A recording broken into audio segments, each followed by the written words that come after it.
आइए मैं आपको ब्रह्मांड की विशालता ऐसे समझाता हूँ जैसा आपने पहले कभी नहीं सुना होगा।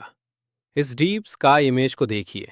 यहाँ दिखाई देने वाला हर बिंदु कोई तारा नहीं है, बल्कि एक पूरी आकाशगंगा है। खगोलविदों का अनुमान है कि हमारे देखे जा सकने वाले ब्रह्मांड में लगभग 2 ट्रिलियन आकाशगंगाएं मौजूद है। दूरबीन से ली गई ऐसी तस्वीरें और सोशल मीडिया एनिमेशन हमें ये महसूस कराते हैं कि हम आसानी से एक आकाशगंगा से दूसरी आकाशगंगा तक जा सकते हैं। लेकिन सच्चाई ये है कि ये चीज़ें ब्रह्मांड और आकाशगंगाओं की असली विशालता को सही तरह से नहीं दिखाती। अब आइए ध्यान देते हैं एंड्रोमेडा आकाशगंगा पर, जो हमारी सबसे नज़दीकी पड़ोसी है। साफ और अंधेरी रातों में एंड्रोमेडा नंगी आंखों से एक हल्के, फैले हुए धब्बे की तरह दिखाई देती है। ये सबसे दूर की वो वस्तु है जिसे हम बिना दूरबीन के देख सकते हैं, जो पृथ्वी से लगभग 25 लाख प्रकाश वर्ष दूर है। अब कल्पना कीजिए कि हमने एक ऐसा अंतरिक्ष यान बनाया है जो प्रकाश की गति से चलता है, यानी संभव सबसे तेज गति, लगभग 3 लाख किलोमीटर प्रति सेकंड। मान लीजिए हम एंड्रोमेडा आकाशगंगा के काफी करीब पहुंच चुके हैं। यहां तक पहुंचने के लिए हम पहले ही 17 लाख साल तक प्रकाश की गति से यात्रा कर चुके हैं। सुनने में ये काफी नजदीक लगता है ना? लेकिन अगर आप यान के कॉकपिट में बैठकर उस आकाशगंगा को देख रहे हो, तो क्या अब सैंडविच खत्म करके उतरने की तैयारी करने का समय आ गया?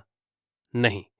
इस दूरी से आकाशगंगा के अंदर पहुंचने के लिए आपको अभी भी 4,30,000 साल और प्रकाश की गति से उड़ान भरनी होगी। और इसके बाद भी आकाशगंगा के किनारे तक पहुंचने में 3 लाख साल और उसके केंद्र तक पहुंचने में 1 लाख साल और लगेंगे। और ये सब सिर्फ एक आकाशगंगा के लिए है। अगर आप एंड्रोमेडा तक की 25 लाख साल की यात्रा के बाद भी थके नहीं हैं और अब दूसरी सबसे नजदीकी आकाशगंगा ट्रायंगुलम की ओर जाना चाहते हैं, तो आपको 30 लाख साल और यात्रा करनी पड़ेगी।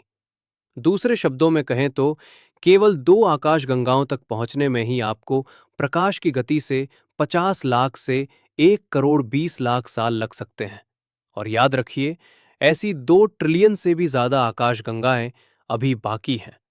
वो अगली बार जब आप रात के आसमान की ओर देखें, याद रखिए, आप सिर्फ तारों को नहीं देख रहे, बल्कि उस ब्रह्मांड को देख रहे हैं जो हमारी कल्पना से भी कहीं ज्यादा विशाल है।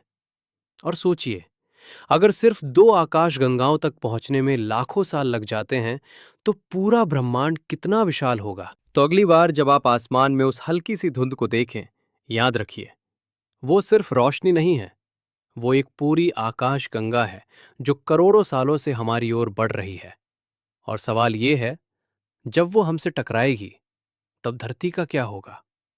अगर ऐसे ही दिलचस्प और दिमाग हिला देने वाले फैक्ट्स पसंद है, तो वीडियो को लाइक करें और चैनल को अभी सब्सक्राइब करें।